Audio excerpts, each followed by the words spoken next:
کم مسلمانان رونه چې په یو داسې ځای کې پاتې کیږي چې هلته دوی مسجد تر جمعې مانځله نشي تللی، په یوه اداره کې، په یوه کمپنۍ کې، په هاسټل او په کالج کې چې هلته د انتظامیې د طرفه دوی ته دا اجازت او سهولت نه چې تاسو مسجد ته د جمعې مانځله لاړ شئ، نو که په دغه کمپنۍ دننه، په دغه اداره دننه، په دغه هاسټل او کالج دننه د دغه ځای ملګري خپل منځ کې راجمع کیږي، نو آیا دوی دغلته د جمعې مونځ کولی شي او که نشي کولی؟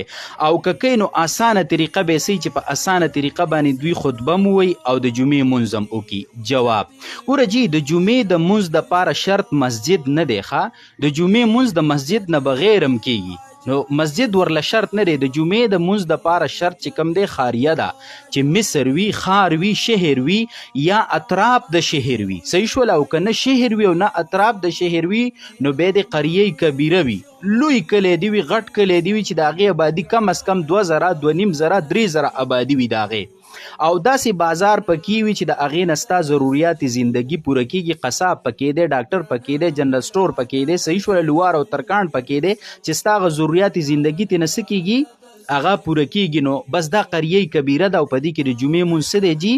دا درست دی. نو که دا کالج او دا هاسټل او دا کمپني او دا اداره په داسې ځای کې وي چې یا شهر دی یا اطراف د شهر دی یا قریه کبیره ده، نو په دې کې د جمعې مونځ بیا درست او روا دی. نو دغه خلکو ته که اجازت نه وي د انتظامیې والا د طرفه، نو دوی پخپله هم دغلته په دغه ځای دننه د جمعې مونځ کولی شي. اسانه طریقې ده، دومره مشکله نه ده. یو پوهه ملګری، یو ملګری د اذان وکړي او بل دی ودرېږي خطبه دی وایي، په اوله خطبه کې دی سبحان الله والحمد لله ولا اله الا الله والله اکبر ولا حول ولا قوة الا بالله العلي العظيم، بیا لا اله الا الله وحده لا شريك له له الملك وله الحمد وهو على كل شيء قدير. دا ووایه، بیا کېنه دویمې خطبې ته پاسه سوره اخلاص ووایه، قل هو الله احد، دا ووایه. یا که دغه راته ګرانې په اول خطبه کې اعوذ بالله بسم الله نه شروع که الحمد نه ولدوالین امینه پورې ووایه، بیا کېنه دویمې خطبې ته چې پاسې نو سوره اخلاص ووایه، قل هو یا سوره عصر ووایه، والعصر ان الانسان لفی خسر، دا ووایه. بس دلته خطبه څه شوله؟ بالکل صحیح ادا شوله. د دې نه پس یو پوهه ملګری مخکې کوي او 2 رکعته فرض د جمعې مونځ نیت ترې وتړئ او تاسو پسې نیت وتړئ او په جهر سره چې کوم دی قرات پکې وکئ، په مختصرو صورتونو دی ولې نه او مونځ ادا کوئ، بس تاسو جمعه بالکل څه شوله جی؟ دا صحیح شوله چې په دې خبره باندې تاسو پوهئ. اول خو دا کوشش پکاري چې انتظامیې ته سړی ووایي، خو که انتظامیه نه مني خبره نو بیا دوی خپل د جمعې مونځ په دغه اداره دننه او په دغه کمپنۍ دننه هم کولی شي.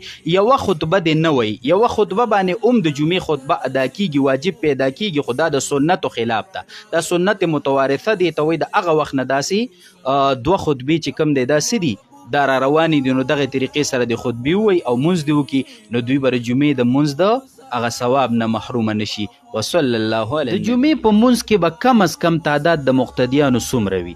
زیات نه زیات خو ډېر ګڼ خلک هم په یو ځای باندې د جمعې مونځ کولی شي، خو کم از کم تعداد د مقتدیانو څومره دی چې د هغې نه تعداد کم وي او بیا د جمعې مونځ صحیح نه وي؟ ګوره جی، جواب دا دی چې د جمعې په مونځ کې مسله دا ده چې د امام نه علاوه به 3 عاقل بالغ کسان دا مقتدیان به وي، دا ضروري دي. د امام نه علاوه 3 عاقل، مذوب او لیونی به پکې نه او بالغ نابالغ به پکې نه.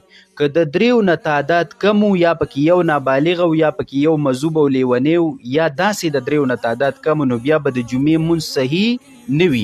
دې خلکو له پکار دی چې یا خو خپل تعداد برابر کی یا بل ځای ته د جمعې مونځ له لاړ شي، خو که تعداد هم 3 نشي برابرولی صحیح کسان او بل ځای ته د جمعې مونځ لم د څه عذر د وجې نه نشي تللی، نو بیا د دوی د ماسپښین جمع وکړي.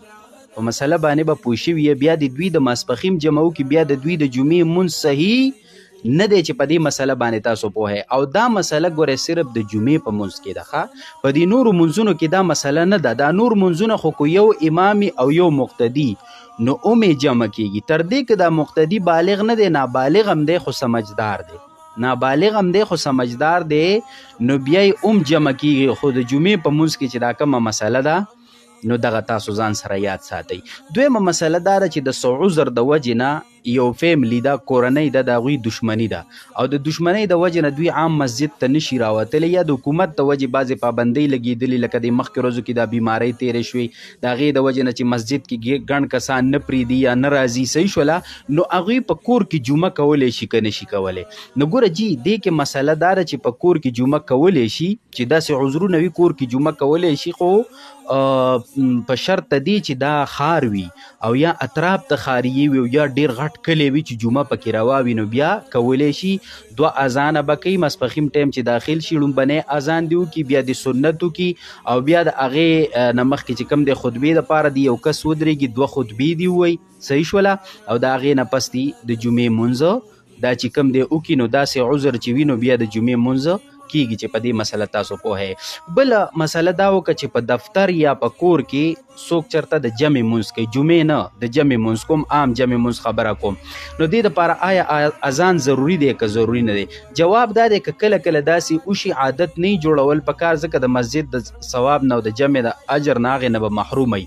که کله کله داسې وشي چې په دفتر یا په کور کې د جمع ضرورت راشي نو بالکل کولی شي، خو د دې دپاره د محلي اذان کافي دی، ځان له د الګ اذان ضرورت نشته. چې په محله کې اذان شوی دا څه چې په کومه محله کې دفتر دی، په کومه اداره کې د دفتر دی، په کومه محله کې د کور دی، د محلي اذان شوی نو هغه اذان څه دی جي کافي دی. او که نه د محلي اذان نه کیږي یا چې ته په کوم ځای کې د دې ځای اذان نه کیږي نو بیا تاله اذان پکار دی او جمع کولی شي. اهم مسائل دي د ټولو مسلمانانو سره شریک کوي.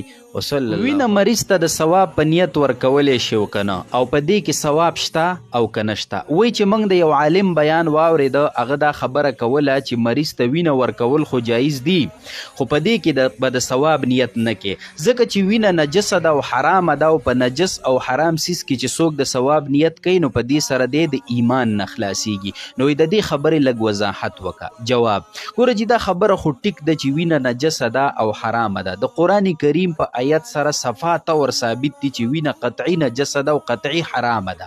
هغه که د انسان د بدن بهیدونکې وینه ده او هغه که د ځناور د بدن بهیدونکې وینه ده. که په کپړو ولګي د کپړې به نجسې وي، که د خوراک څښاک په سیس کې پرېوته هغه به د استعمال قابل نه، او که په اوبو کې یوه قطره پرېوته نو اوبه به څه جي نجسې وي.